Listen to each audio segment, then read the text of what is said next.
Oke, bismillah. Assalamualaikum warahmatullahi wabarakatuh. Oke.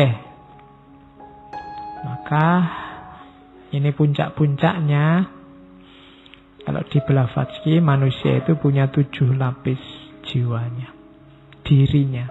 Mulai dari yang fisik sampai terdalam. Ini nanti detailnya kalian baca sendiri. Lapisan paling dalam yang tadi spiritual kita suruh menyentuh, itu pakai istilah-istilah Buddha sama Hindu. Itu Atma atau Atman. Jadi ini dimensi ilahiyah, dimensi ketuhanan. Agak keluar sedikit ada namanya Budi. Ini yang kalau di Jawa populer jadi nama orang ini, Budi. Ya, Budi ini mental, jiwa yang dicahayai oleh Atman. Namanya Budi. Jadi Budi itu pasti baik. Ya, karena dapat cahaya ketuhanan. Ya. Makanya orang bilang utang budi itu berarti utang kebaikan, bukan utang yang jelek-jelek. Kalau orang dipukuli kan, awas kamu nanti, aku utang budi padamu. Enggak, itu bukan utang budi. Jadi budi itu pasti baik. Kenapa? Budi itu dimensi rohani manusia yang dicahayai oleh aspek ketuhanan. Namanya Atman. Lebih keluar sedikit lagi ada namanya manas. Manas ini akal, rasio, batin juga. Nah, keluar sedikit lagi dari akal, agak ke anu lagi ada hasrat, keinginan, nafsu, ambisi. Itu juga kualifikasi kita. Terus keluar sedikit lagi ada prana. Prana ini daya hidup. Ini kadang-kadang juga dipakai nama paranormal. Prana, sakti gitu ada. Ini daya hidup.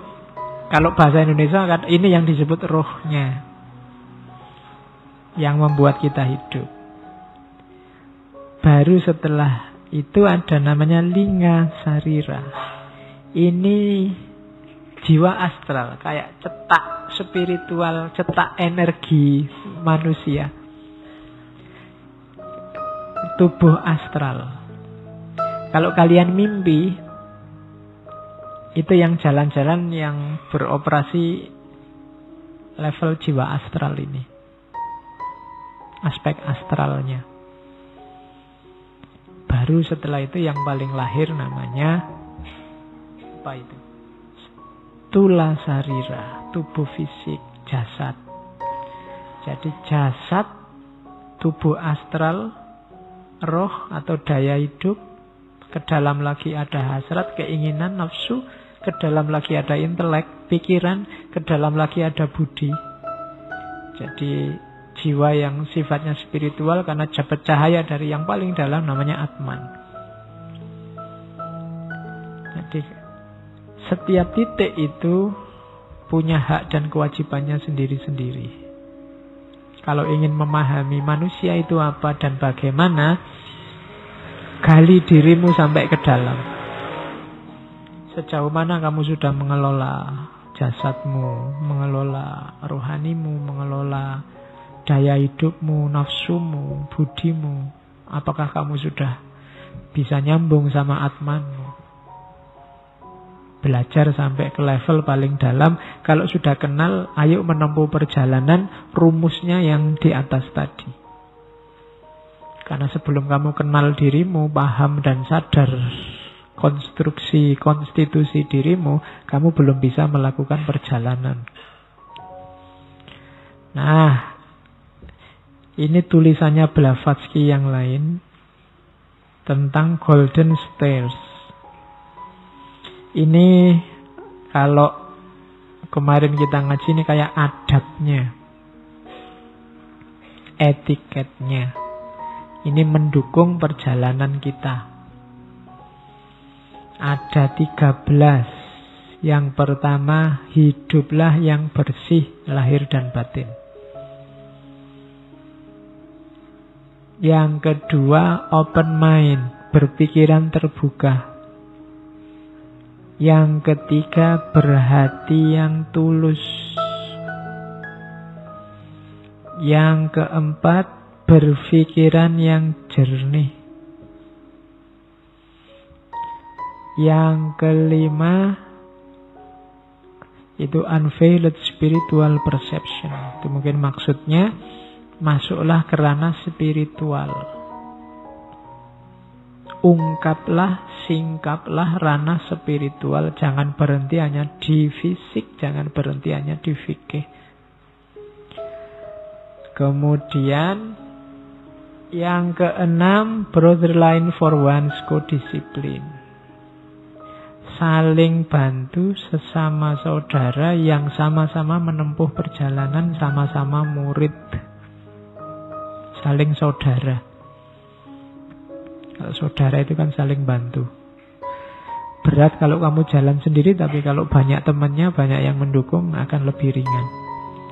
Kemudian yang ketujuh, buka dirimu siap untuk memberi dan menerima nasihat dan instruksi atau petunjuk. Jangan jual mahal.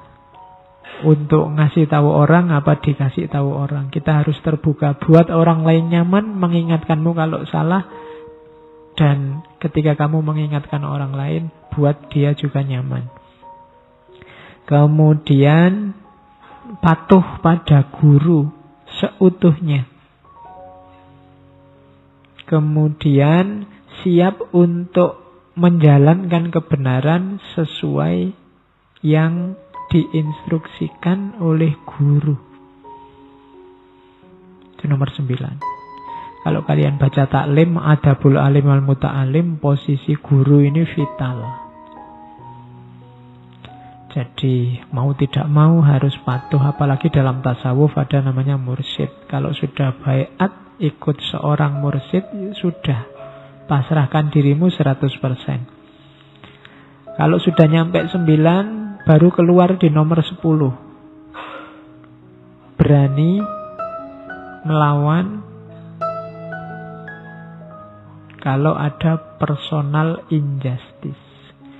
Berani menanggung, berani menahan kalau ada ketidakadilan terhadap dirimu. Kemudian berani mendeklarasikan, menyatakan prinsip. Tidak apa-apa kalau kamu punya prinsip-prinsip kebenaran, kok tidak cocok, jelaskan saja sama orang lain, tidak masalah. Kemudian membantu, membela orang-orang yang mendapatkan ketidakadilan. Kemudian constant eye, selalu memperhatikan perkembangan dan kesempurnaan manusia melalui ilmu-ilmu rahasia yang tadi dijelaskan, rumus-rumus hidup tadi, sunnatullah tadi diperhatikan biar kita berkembang, yang lain juga berkembang. Karena kalau yang lain tidak berkembang, kita susah berkembang, karena aku dan kamu satu. Kamu punya teman nakal luar biasa, sedikit atau banyak kamu akan terpengaruh. Harus berkembang bareng-bareng. Sebaliknya punya teman soleh luar biasa, nanti yang soleh ini terpengaruh kamu nakal. Ya. Jadi harus saling bantu dalam kebaikan. Wa ta'awanu. Jadi ini namanya golden stairs, tangga emas. Perhatikan titik-titik ini. Kalau yang kiri ini ngurusi individualmu, yang kanan ngurusi aspek sosialnya. Dua-duanya penting. Oke, untuk malam hari ini saya cukupkan sekian dulu. Mohon maaf kalau ada yang kurang berkenan, mungkin 1-2 kekurangan apa, mohon dimaklumi. Kalau ada kekhilafan, kealpaan yang teman-teman ngerti benernya seperti apa, ya silahkan disampaikan. Kurang lebihnya mohon maaf. Wallahul muwaffiq, wallahu a'lam bissawab. Wassalamualaikum warahmatullahi wabarakatuh.